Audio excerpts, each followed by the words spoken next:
আপনারা জানেন আমার মামা কিন্তু সাংবাদিক আছে তুই হেনে যাচ্ছ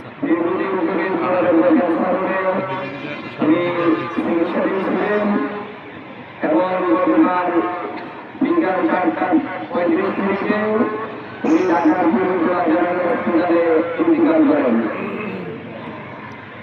আমার মামা দীর্ঘ সময় সেই চন্দ্রগঞ্জের রাজনীতিতে কিভাবে কাজ করেছে, আপনাদের সাথে কিভাবে কাজ করেছে আপনারা দেখেছেন।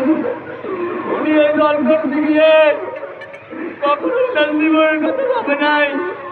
উনি এই দল করতে গিয়ে বিয়ে পর্যন্ত করে নাই।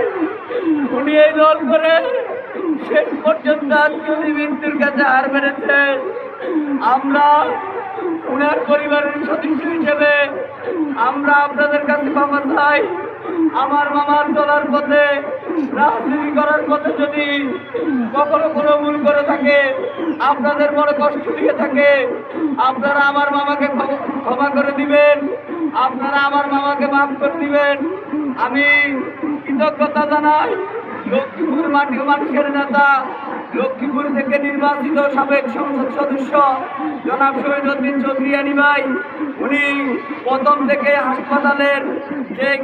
হাসপাতাল থেকে ডাক্তার থেকে উনার পারিবারিক ডাক্তার দিয়ে আমার মামার চিকিৎসা করিয়েছেন। উনি সবসময় উনি খোঁজখবর নিয়েছেন, আজ অব্দি উনি খোঁজখবর নিয়ে যাচ্ছেন।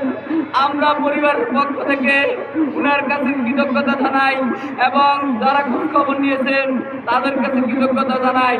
সবাই শেষ পর্যায়ে যদি আমার মামার কাছে কেউ টাকা পয়সা দেনা পাওনা থাকেন আমাদের সাথে যোগাযোগ করবেন।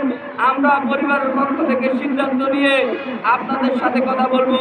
শেষ বেলায় বলবো, আমি আবার বলবো, আমার মামা যদি কার মনে কষ্ট দিয়ে থাকে আপনারা তাকে ক্ষমা করে দিয়ে আজকের এই শেষ যাত্রায় তাকে মাফ করে দিবেন।